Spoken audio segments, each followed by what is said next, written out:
निर्वर्णा पदं वाक्यमित्यास्पद चतुष्टयम् यस्याः सूक्ष्मादि भेदे वाग्देवीं तामुपास्महे।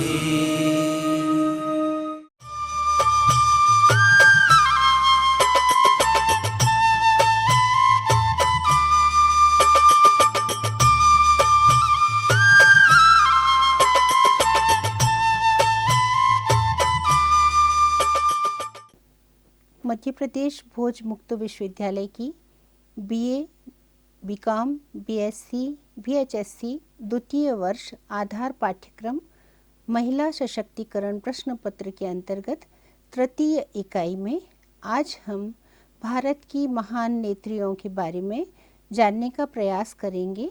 तो आज की इस श्रृंखला में हमने दो भारत की प्रसिद्ध शासिकाएं, नंबर 1 अहिल्याबाई होलकर और दूसरा रानी दुर्गावती, ये दोनों ही मध्य प्रदेश के संबंध में महान शासक रही हैं, लेकिन इसके साथ साथ भारत ही नहीं पूरे वैश्विक पटल पर इनकी कीर्ति सब जानते हैं। विद्यार्थियों, हम इन दोनों शासक महिलाओं के द्वारा किए गए कार्यों के माध्यम से इस व्याख्यान में यह समझ सकेंगे कि कैसे इन्होंने अपने जीवन में सुशासन की बुनियाद रखी और कैसे इनकी कीर्ति सबके बीच में लोक में प्रचलित रही। ध्यान दीजिए, लोक इतिहास से बड़ा होता है, यानी जन जन के मन में ये आज भी याद की जाती हैं। तो महान शासक होने के पीछे क्या कारण थे, कैसे हम इन्हें याद रखते हैं, यह तो इस बात से ही स्पष्ट हो जाता है कि देवी अहिल्याबाई होलकर को कई नामों से पुकारा जाता है, जैसे लोकमाता, मातोश्री, न्यायप्रिया, प्रजावत्सला, पुण्यश्लोका, राजमाता इत्यादि। तो क्यों इनको इतनी सारी विभूतियाँ दी गईं, इस व्याख्यान के माध्यम से आप समझ सकेंगे। यह जानने के पहले कि देवी अहिल्याबाई होलकर मालवा की शासक कैसे बनी, कब बनी, हमें संक्षेप में पृष्ठभूमि को जानना होगा। मालवा का जो इतिहास रहा है उसमें 1730 के आसपास की बात है। तब मुगलों का वहाँ शासन हुआ करता था, तो उस शासन में जनता वहाँ त्रस्त हो चुकी थी और जनता चाहती थी कि उन्हें नया कोई शासन मिले जिससे कि वो अपने जीवन को ठीक से जी सकें। यह भी ध्यान देने की बात है कि भारत में स्वराज की बात करने की अग्रणी जो समझे जाते हैं छत्रपति शिवाजी महाराज, वो दक्षिण में अपना अपना शासन बढ़ा रहे थे। धीरे धीरे भारत के अन्य प्रांतों में मराठा शक्तिशाली होती जा रही थी। मराठाओं के शिवाजी के बाद में पेशवाओं के पास जब शक्ति आई तो बाजीराव पेशवा के पास उनकी सेना में मल्हार राव होलकर एक सेना नायक थे। उन्होंने मुगलों की सेना को चुनौती दी। उनसे प्रसन्न होकर पेशवा ने उन्हें मालवा के क्षेत्र का अधिकार दिया। 74 परगने अधिकार में उन्हें प्राप्त हुए। अब मल्हार राव होलकर ये चाहते थे कि उनने जो अर्जित किया है उसकी देखभाल के लिए कोई सुयोग्य व्यक्ति आगे उनकी सत्ता संभाले। तो कैसे उनके सपने पूरे हुए, आइए अब हम इस पर चर्चा करते हैं।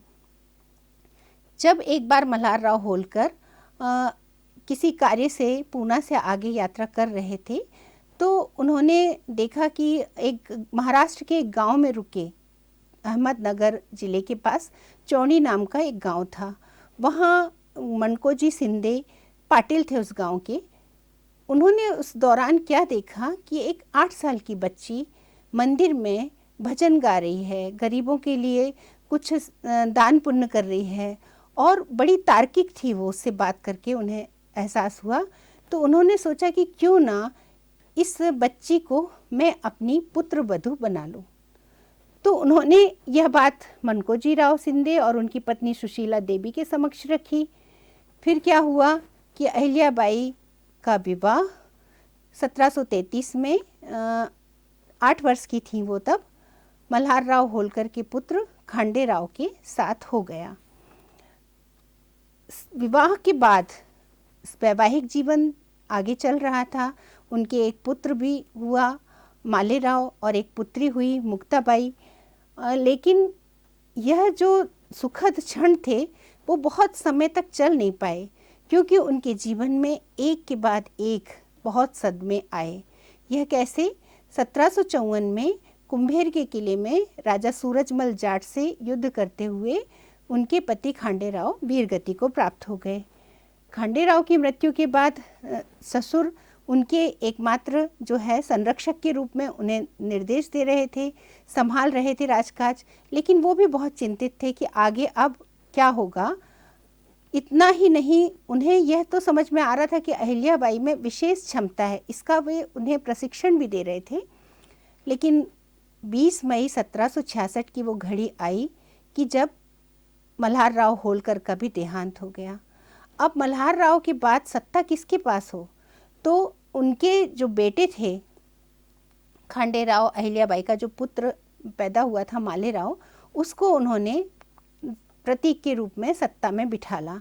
लेकिन मालेराव ज़्यादा समय तक नहीं चल पाए। फिर दूसरी एक और घटना घटी कि मालेराव की मृत्यु हो गई। ऐसा इतिहास में उल्लेख मिलता है कि वे मानसिक बीमारी से त्रस्त थे। इसके बाद पेशवाओं ने अहिल्याबाई को 1767 में मालवा की बागडोर सौंप दी और उन्होंने यह संकल्प लिया अहिल्याबाई ने कि वे मालवा को अपनी पूरी जितनी उनकी क्षमता है उसे अपने क्षेत्र की उसमें ही नहीं करेंगे अकेले, बल्कि पूरे भारत में भी उनकी संकल्पना जारी रही कि उन्हें क्या कुछ करना है। क्या कुछ करना है यह हम आगे जानेंगे। इसके पहले हम आपको यह बताना चाहेंगे कि एकमात्र उनकी पुत्री जो बची थी परिवार में, उनकी भी मृत्यु, उनके पति की मृत्यु होने पर वे सती हुईं और फिर इसके बाद उनका एक बच्चा था जिसे वो बहुत प्यार करती थी, नत्थू नाम का बच्चा था, तो वह भी, उसकी भी बीमारी से मृत्यु हो गई। तात्पर्य यह है कि परिवार में एक के बाद एक जो हादसे हुए उसने अहिल्या देवी को परिवार से एकदम मुक्त कर दिया और अब उनके समक्ष पूरा परिवार कौन था, यानी मालवा का समाज और पूरे भारत को आगे आध्यात्मिक सांस्कृतिक पुनर्जागरण की बुनियाद के साथ आगे बढ़ता हुआ देखना वो चाहती थी। तो हमें यह जानना होगा कि यदि कोई व्यक्ति अपने जीवन में किसी संकल्प को लेता है तो उसके व्यक्तित्व में भी कुछ खास बातें होती हैं। एक लंबा 28 वर्षों तक मालवा का शासन जिन्होंने संभाला, युद्धों को टाला, न्यायप्रियता बुद्धिमानी के साथ जिन्होंने प्रजा के हितों को प्राथमिकता से रखा, तो आखिर उनके व्यक्तित्व में ऐसी कौन सी खास बात थी? तो खास बात यह थी कि वे बेहद सादगीपूर्ण जीवन जीती थीं। आप लोगों को यह जानकर सुखद लगेगा, आश्चर्य भी होगा कि उस समय अहिल्या देवी को विरासत में एक कोष प्राप्त हुआ था, उसे खासगी कोष कहते थे, और एक सरंजामी कोष होता था जिससे राज्य के शासन संचालन का काम करते थे। अहिल्या देवी ने जो भी विकास कार्य किए, जो भी दान किया, पुण्य किया, वो सब का सब खासगी ट्रस्ट से किया, यानी वह ट्रस्ट जो उन्हें विरासत में परिवार से मिला था। व्यक्तिगत संपत्ति के आधार पर उन्होंने समाज सेवा और जन कल्याण के कार्य किए। धर्मनिष्ठ थीं, संस्कृतिनिष्ठ थीं और उनके अंदर इतना ज़्यादा परोपकार का भाव था कि वे अपने किसी को भी भूखा नहीं देख सकती थीं। कई सारे उन्होंने इस तरह के आश्रय स्थल बनवाए और भूखों को भोजन के लिए अन्न वस्त्र दान करना उनके दैनिक जीवन का हिस्सा था। इसके साथ पूरे भारत में लगभग 100 स्थानों पर उन्होंने पुनर्निर्माण का कार्य करवाया। आप सब जानते होंगे कि काशी विश्वनाथ मंदिर की हम बात करें, आपने इंदौर में कभी छतरी बाग देखा होगा, ओंकारेश्वर मंदिर, अपना जो उज्जैन का मंदिर है, महाकालेश्वर मंदिर, और भारत के जो 12 ज्योतिर्लिंग में से इतिहास में प्राप्त जानकारी से यह ज्ञात होता है कि लगभग 10 में उन्होंने पुनर्निर्माण का कार्य किया। इसके साथ साथ धर्मशालाएं बन पाईं और ऐसे स्थान बनवाए जिनमें लोग चर्चा कर सकें, ज्ञान का विमर्श हो सके। बहुत अच्छी बात यह है कि उस समय में छापे खाने का आविष्कार तो हुआ नहीं था, तो उन्होंने क्या किया कि जो नकलची रखे अपने उसमें शासन में, नकलची क्या करते थे, जो हमारे धर्म ग्रंथ थे उनका नकल करके कॉपियां बनाते थे और वो कॉपी फिर उन बुद्धिजीवियों के पास वितरित की जाती थी जो ज्ञान का आगे संचार करेंगे।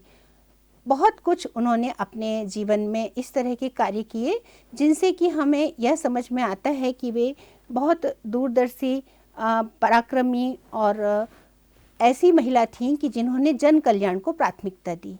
विद्यार्थियों, आप सब जानते होंगे कि चंदेरी की साड़ियाँ आज भी प्रसिद्ध हैं। 250 साल पहले उन्होंने चंदेरी में ऐसा उद्योग शुरू करवाया जिससे कि लोगों को रोजगार मिले। दूसरी बात यह कि सुशासन का उनका एक तरीका बहुत अलग था। एक एग्जाम्पल मैं आपको देना चाहूँगी। जैसे जो खसरा के नियम होते हैं, ज़मीन का जब विवाद होता था दो लोगों के बीच में, तो उसके लिए उन्होंने एक नियम बनाया। नियम क्या कि खेत में 8 वृक्ष लंबाई में, 12 वृक्ष चौड़ाई में लगाए जाएं और जब वो बड़े हो जाएं, मतलब बंटवारा हो गया जगह का, जब वो बड़े हो जाएं तो 8 वृक्ष की जो आमदनी है वो सरकारी खजाने में जमा की जाए और 12 वृक्ष की जो आमदनी है उससे अपनी आजीविका चलाई जाए। तो देखिए आप, बंटवारा भी हो गया, जन कल्याण भी हो गया, प्रकृति संरक्षण भी हो गया। मछलियों को भी इतना जल के अंदर, आज हम सुशासन की बात करते हैं, सतत विकास लक्ष्यों की बात करते हैं, तो आप सोचिए कि उनका कितना दूरदर्शिता थी कि वे श्रावण के महीने में जो आटे की शिवलिंग घर घर में तैयार करने की प्रथा उन्होंने शुरू की और फिर वो समर्पित कर दिए जाते थे जल में, तो मछलियों को भोजन मिलता था। मछलियों का वो प्रसव काल होता है। तो कुल मिलाकर यह है कि गायों के लिए खुली ज़मीन छोड़ देना, कुछ खेत खरीद के पक्षियों के लिए छोड़ देना, कितने सारे कार्य हैं जिनके बारे में हम वर्णन नहीं कर सकते। इतना कुछ उन्होंने किया जो आज भी जन चेतना में समाया हुआ है और लोग उन्हें याद करते हैं। उनके निर्माण कार्यों में नदियों के तट, धर्मशालाएं, औषधालय, बावड़ी, जलाशय सब कुछ शामिल है। सड़कों के दोनों तरफ वृक्ष लगवाना और पुनर्निर्माण के कार्य शामिल हैं। इनके कार्यों को देखते हुए विभिन्न विद्वानों ने बहुत कुछ लिखा है, कहा है। यहाँ हम सब कुछ तो नहीं बता सकते, लेकिन फिर भी यह विचारणीय है कि कोई हमारे देश की शासनकर्ता को बाहर से कोई इस तरह के शब्द कहे जो मैं आज आपके सामने साझा कर रही हूँ।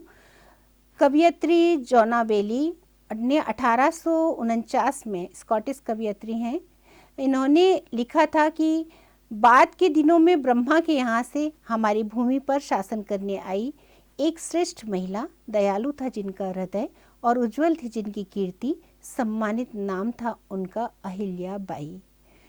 विद्यार्थियों, सुमित्रा महाजन जी ने भी मातोश्री करके एक पुस्तक लिखी है, उसको आप पढ़ेंगे तो आप समझ सकेंगे कि किस तरह से मातोश्री मालवा में माँ के समान मानी जाने वाली महिला के लिए उच्चारण किया जाता है। किसी शासक को इतना आत्मीयता का बोध देना कि वो माँ के सदृश लगे, लोग उसे माँ के रूप में पहचाने, तो लोक माता जिनका चरित्र व्यवहार में लाना अनुकरणीय पहल हो, इस तरह की पुण्य श्लोक महिला को हम याद करते हैं। तो याद करने के लिए भारत सरकार ने कुछ प्रतीकात्मक कार्य किए, जैसे उदाहरण के लिए डाक टिकट जारी किया। अभी हाल ही में 2025 में मई में उनका 300वां जन्म जयंती वर्ष था, तो हमने क्या किया, हमारे भारत सरकार ने उस समय टिकट जारी किया, लेकिन इसके पहले 1996 में भी डाक टिकट जारी किया गया। इंदौर चूँकि उनकी कर्मस्थली थी, उन्होंने महेश्वर में अपनी राजधानी को स्थानांतरित किया था, लेकिन उस इंदौर में उनकी स्मृतियों को बनाए रखने के लिए कई कार्य किए गए। जैसे आप सब जानते हैं कि इंदौर विश्वविद्यालय का नाम देवी अहिल्याबाई विश्वविद्यालय रखा गया। इंदौर जो हवाई अड्डा है, अंतर्राष्ट्रीय हवाई अड्डा, उसका नाम भी उनके नाम पर रखा गया, देवी अहिल्याबाई होलकर के नाम पर।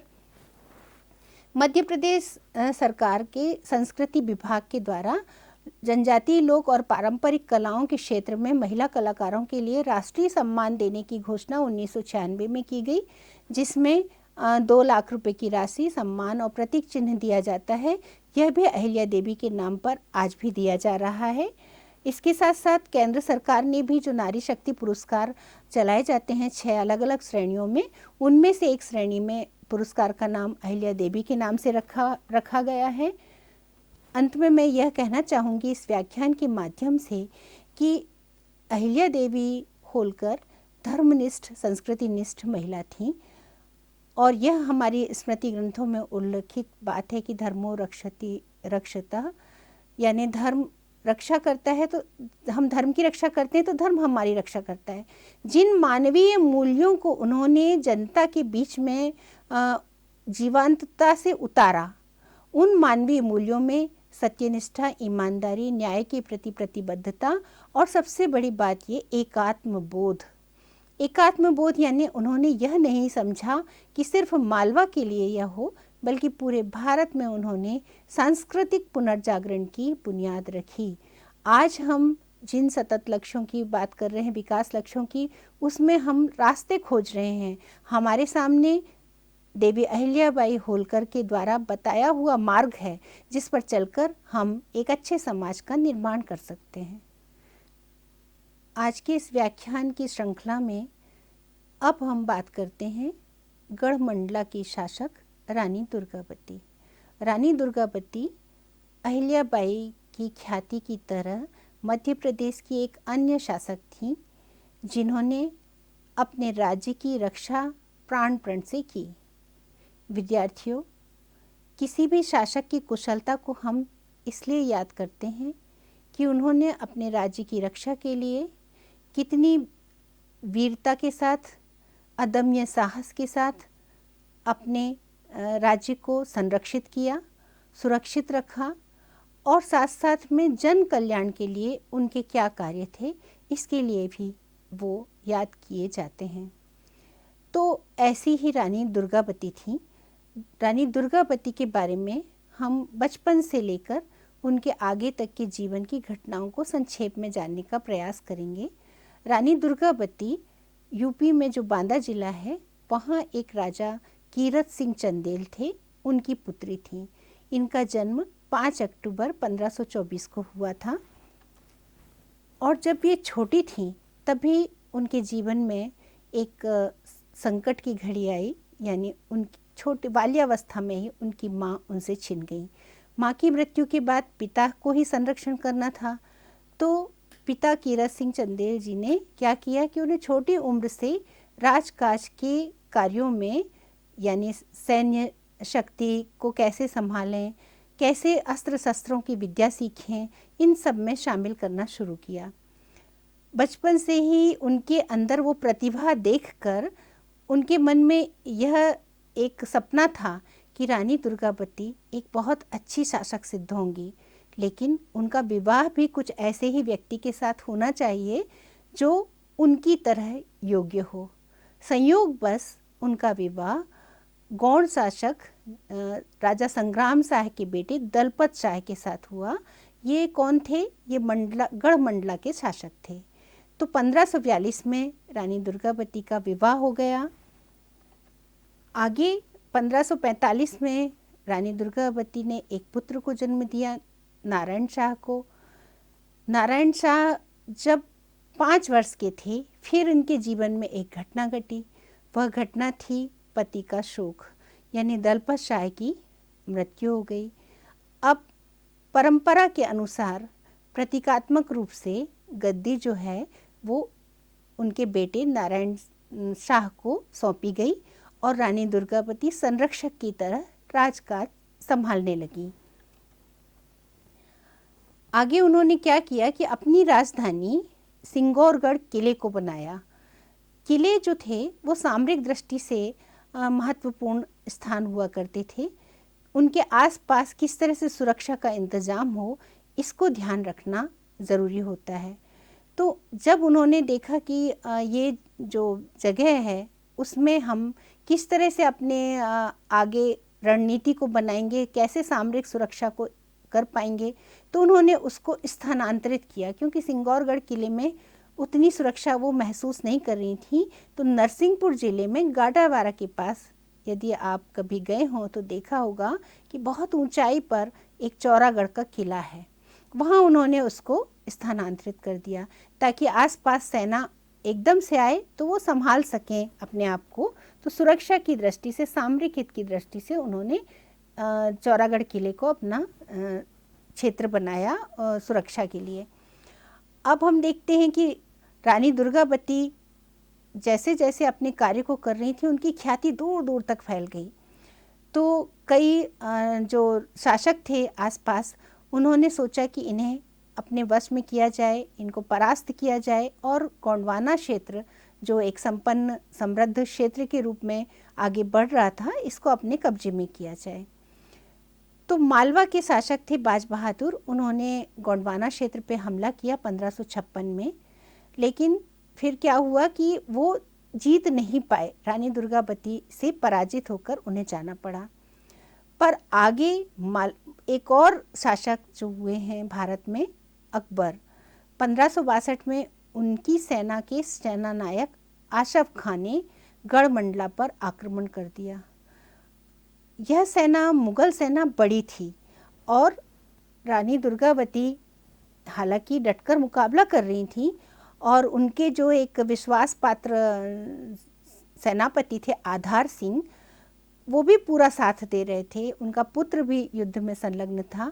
लेकिन इसके बाद भी मुगल सेना बड़ी थी, तो रानी उसका मुकाबला करने में कमज़ोर पड़ गई। कमज़ोर पड़ना वो चाहती नहीं थी, अपना स्व किसी को देना नहीं चाहती थी। तो वो अपनी स्वयं के आत्म स्वाभिमान के साथ उन्होंने जब देखा कि सेना इस किसी तरह से मुगल सेना के उसमें जाने वाली है, तो उसके पहले उन्होंने अपने को कटार भोंक के अपने सीने में और खुद को अपना बलिदान दे दिया राज्य की रक्षा के लिए, अपने आत्मसम्मान के लिए। विद्यार्थियों, यह जो घटना थी, इससे हमें यह समझ में आया कि रानी दुर्गावती ने आखिरी दम तक अपने जीवन को राज्य की रक्षा के लिए समर्पित रखा। जैसा कि मैंने पूर्व में आपसे कहा था कि किसी भी शासक की सिर्फ युद्ध या उनके प्रशासक होने के साथ साथ उनके जन कल्याण के कार्यों को याद रखा जाता है। आप में से जो जबलपुर का विद्यार्थी होगा या जो कोई भी जबलपुर गए होंगे, उन्होंने वहाँ कुछ तालाबों के नाम भी सुने होंगे, जैसे रानी ताल, मढ़ा ताल, आधार ताल। तो आपने अभी सुना होगा आधार ताल, आधार उनका जो सेनानायक थे उनके नाम से वो तालाब था। रानी ताल उनके खुद के नाम से था। चेरी ताल उनकी दासी के नाम से था। ऐसे कई सारे तालाब उन्होंने बनवाए और उनकी स्मृतियों में सजा के उन्होंने उनके नामकरण किए कि आधार सिंह सेनापति विश्वास पात्र है, उसके नाम से एक तालाब बना दें। तो ये कुएं, बावड़ी, तालाब बनाना, वृक्ष लगवाना, जनता के जन कल्याण के साथ प्रकृति संरक्षण का कार्य दोनों ही शासिकाओं के द्वारा किया गया, जैसा कि हमने अहिल्या देवी के कार्यों में भी देखा था और रानी दुर्गावती के कार्यों में भी देखा। शासन इन कार्यों को कैसे याद रखती है और कैसे जनता को यह विरासत जो उनकी है उसको संजोए रखने के लिए, प्रेरित करने के लिए सरकार उनके सम्मान में कुछ कार्य करती है, जिनसे कि हम उनके योगदान को याद रख सकें। तो जैसा कि हमने जाना था कि देवी अहिल्याबाई के नाम पे इंदौर में देवी अहिल्याबाई विश्वविद्यालय है, इसी तरह से जबलपुर विश्वविद्यालय का नाम 1983 में रानी दुर्गावती विश्वविद्यालय रखा गया। और 24 जून को चूँकि वह दिन था जिस दिन रानी दुर्गावती ने अपने प्राण त्यागे थे, बलिदान दिया था, तो इसलिए उनके पुण्यतिथि पर भारत सरकार ने डाक टिकट जारी किया और बलिदान दिवस के रूप में हम याद रखते हैं उस दिवस को, 24 जून को बलिदान दिवस के रूप में। इसके साथ साथ सरकार ने कुछ और भी कार्य किए, जैसे जो समाधि स्थल है वो जबलपुर और मंडला के बीच में बारेला जगह पे बनाया गया, और जो दमोह जिले में संग्रामपुर में अभयारण्य है उसका नाम बदल के रानी दुर्गावती अभयारण्य बनाया गया। रानी दुर्गावती के नाम पे अन्य संग्रहालय, कीर्ति स्तंभ और सारे कार्य भी किए गए। इन सभी कार्यों के माध्यम से हम यह समझ सके हैं कि रानी दुर्गावती और अहिल्याबाई होलकर दोनों ही साम्राज्ञी अपने जीवन में जनहित कार्यों के साथ साथ अपने स्वाभिमान और अपने राज्य के प्रति समर्पण के लिए पहचानी जाती रहेंगी। इतिहास सदैव उन्हें याद रखेगा। तो आज के व्याख्यान में बस इतना ही। जो प्रश्न इनमें से तैयार होते हैं उसमें आप तिथियों के हिसाब से उन पृष्ठभूमि को याद करके वस्तुनिष्ठ प्रश्नों को खुद स्वयं तैयार करें और उनके उत्तर व्याख्यान में से तैयार करें। आज के व्याख्यान में बस इतना ही। अगले व्याख्यान में हम पुनः उपस्थित होंगे। धन्यवाद।